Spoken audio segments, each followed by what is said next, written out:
Hello and welcome back to my channel. We are in the car. I'm about to go run a couple of errands, but I wanted to talk to you guys about how I am doing, how I am mentally preparing for a baby. So let's go on an adventure. Stop chasing all the city lights. Breathe me in. Go on and take your bite. Count. So I am back from my little excursion, and I wanted to pop on here and just talk to y'all about how I am feeling, preparing mentally for a baby. And I feel like, as someone who never expected to have kids, be able to have kids, because I have a really bad family history with fertility, to get pregnant in the middle of a pandemic in 2020, one of the craziest years that has ever happened, it's a bit overwhelming, or it was a bit overwhelming. So I just wanted to kind of walk through with y'all what has been going on in my brain, what happened in my brain when I found out, and how I'm feeling now. So in order to start this whole crazy thing, I found out July 19th that I was pregnant. I had a little bit of a feeling a couple of days beforehand that I was pregnant. That these were not period cramps, these were implantation cramps. And I was right.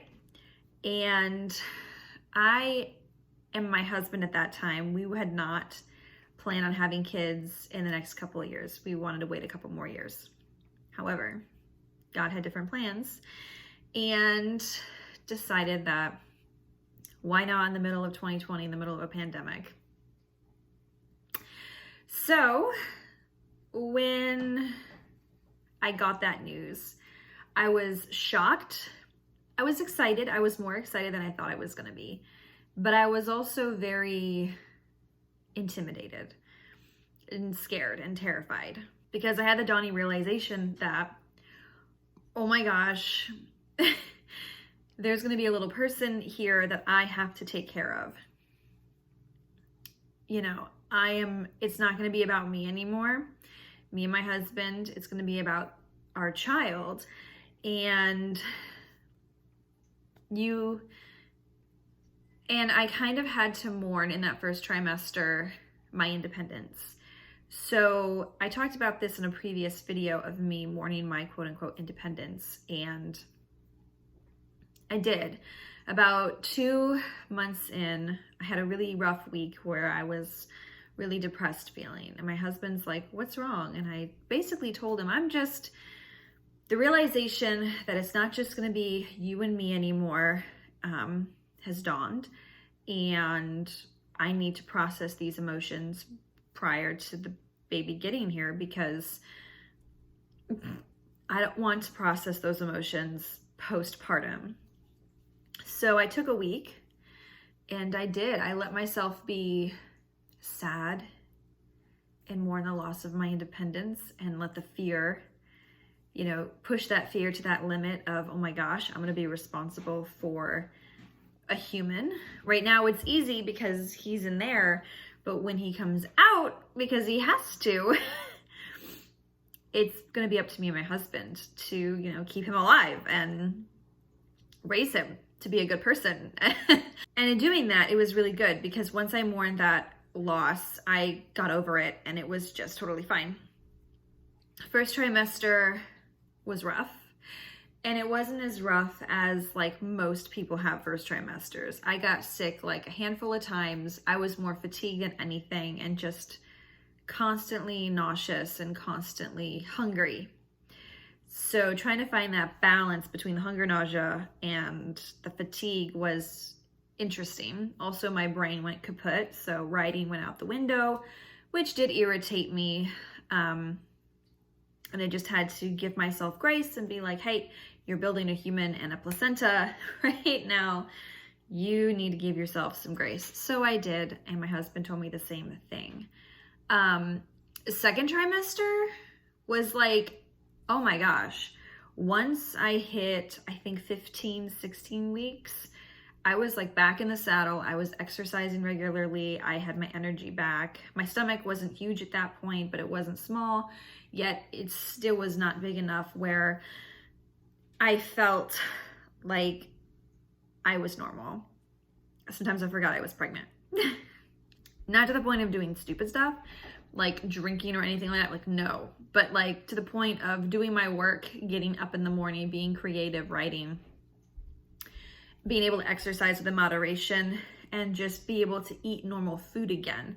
Because I did have some pretty good aversions to foods that I normally love. And I still have a love-hate relationship with eggs, scrambled eggs. Hard-boiled eggs are totally fine, but scrambled eggs I still am not too keen on, or he's not too keen on. And that was really, really good. And I got more and more excited. And then I started to feel him move about 17 weeks. And that really changed perspective, because you realize, oh my gosh, there's something in there, and you can feel him moving, and there's like a person. And that was incredible. It was amazing. Fast forward now, tomorrow I'm 32 weeks, which means I will hit 8 months tomorrow. So I literally have 8 weeks, give or take an extra week, give or take a week before I give birth.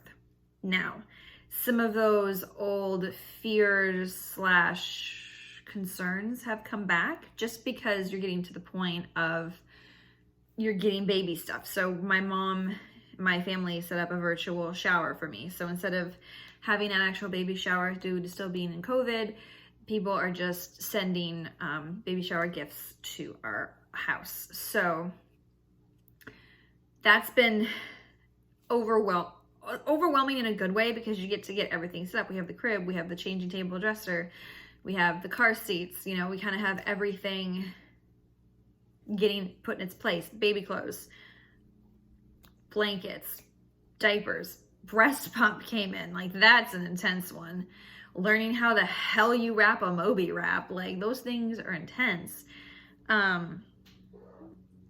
But it just puts it even, you know, it makes you realize, oh, this is real. And then you realize, oh goodness, he has to come out. Like, there's only one of two ways he can come out. And it's gonna happen either way, like it or not, prepared or not. And I'm not that nervous about labor and delivery. I'm really curious about the process, which is completely not where I expected myself to be. I mean, I am the kid at 14 when my sister was obsessed with children and loved babies and wanted to be a teacher, and had thousands of baby dolls, and would watch a baby story on TLC. I would sob when I would watch it, because I was just like, I love animals and fuzzy stuff, and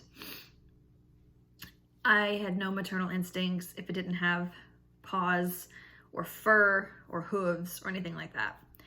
So it's been really different for me to be actually excited about seeing what he's going to look like, who he's going to look like, how big is he actually going to be, how long is he actually going to be, what's his little personality like. I know what his personality like is in the womb. It's pretty big, and he is extremely active. He's an extremely active child. The other day, I swear, he was using my side here to push off of, to like stand, and his like little head or butt or whatever it was sticking out, and I was just like, oh my gosh, like please don't xenomorph yourself out of my stomach. We need you to stay in there for like 2 more months, please.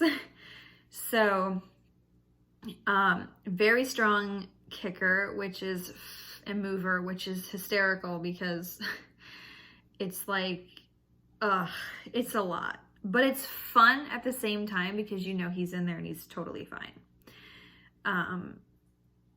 And yeah, there's a little apprehension about, you know, the pain of labor, going into labor. What's it gonna feel like when you push? How is pushing gonna work? Is my epidural gonna work? you hope everything goes smoothly so you can have like a vaginal birth. But if things go, tits up, it's like, okay, cut me open. Just make sure me and baby are safe. That's all I care about. And it's been really freeing. I have anxiety and it doesn't rule my life anymore. It used to. Like, anxiety used to really rule my life. And when I say rule my life, I mean 24/7 panic attacks, really bad. I have since decided not to be a victim of my anxiety. I have chosen to be a victor, and I am on meds, which is, again, they're safe for him. The dose I'm on, the type that I'm on is baby safe. And through this process, I have learned that I have zero control. Like, we had zero control over a pandemic coming. I had zero, you had zero control over what happened to your job, zero control over the stay-at-home orders. But being pregnant in the middle of a global pandemic has really put into perspective that I like being an introvert, A, and I'm totally fine with it, and I don't miss a beat. But B, I'm not in control. And as somebody who has had anxiety in the past, it's been extremely freeing because I've been able to see my body go through things that I never thought or expected that it ever would, and be able to handle those changes so naturally and so easily. Like, I don't want to jinx myself yet, but so far I have enjoyed pregnancy. It's not a 10 out of 10 because there are certainly days where I am dog tired and parts of the first trimester that I would just love to forget. But overall, it hasn't been as bad as I thought it would be. Like, I chalked it up to be this huge, awful thing, and it's not. It's really cool. But not having any control and understanding that my body is doing something 100% natural without my instruction, and at the end of it, it's gonna do its thing without my instruction. Like, I can push, I can breathe, but he's coming either way, has been really, really freeing. And it has calmed me down even more so. And I really want to take this mindset into this year and use it and harness it, where I know we can control certain things. I can control what I put in my body. I can control the prenatals that I take. I can control the exercise that I get. I can control a lot that happens outside of my body. However, my body is kind of happening to me right now. And as somebody who used to get really anxious about bodily changes, who has had anorexia in high school, who has body dysmorphia, I was expecting pregnancy to be really, really hard on me. And not to get too woo-woo on anybody, but I really attribute that to my faith. I'm a Christian, and I have learned these last few years of being self-employed and having to rely on myself, my husband, and just faith that we're gonna get work, we're gonna get jobs done, we're doing exactly what we were put on this earth to do, has really helped. And I'm really thankful for this pregnancy because, like I said, I don't know if I'm gonna do it again, but we got lucky with a random hit or miss. Well, it wasn't a miss, but it was like a random hit. And I'm really thankful that I've learned a lot about myself, a lot about my body, a lot about what I can take, and how great my husband's been.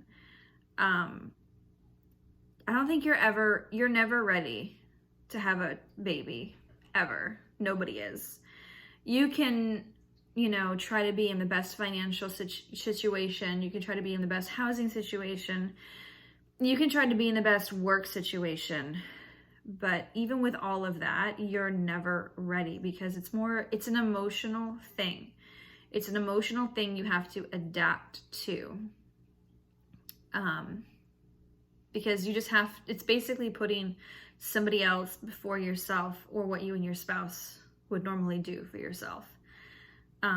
You're not dictating the schedule on the other when he gets Earthside, you know. He will dictate your schedule, and you can try to get on as good a schedule as you can. You're going to be exhausted and have severe lack of sleep, but it's only for a season, and then they're not that little anymore. So I definitely know that I want to take everything one day at a time, and I think I'm handling it pretty well.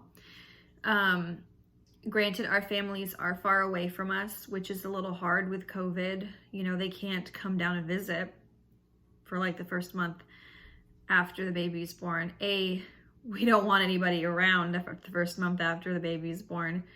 And B, our parents are older and are in a higher risk category for COVID, so we don't want that. So that has been a little bit of a downer, but I was never somebody who wanted a million people in the room with me when I'm delivering. I only wanted my husband, maybe my mom, maybe. And that was a big maybe, just because I don't do well with situations like that, with a lot of people around. And I don't do well with large people. I don't do well with people in my space for longer than like a date night or a game night or something like that. I just don't do well. I need my space. I'm a very private person, even though I do YouTube. It's like, but in my daily life, it's like, I love my space. I love my time.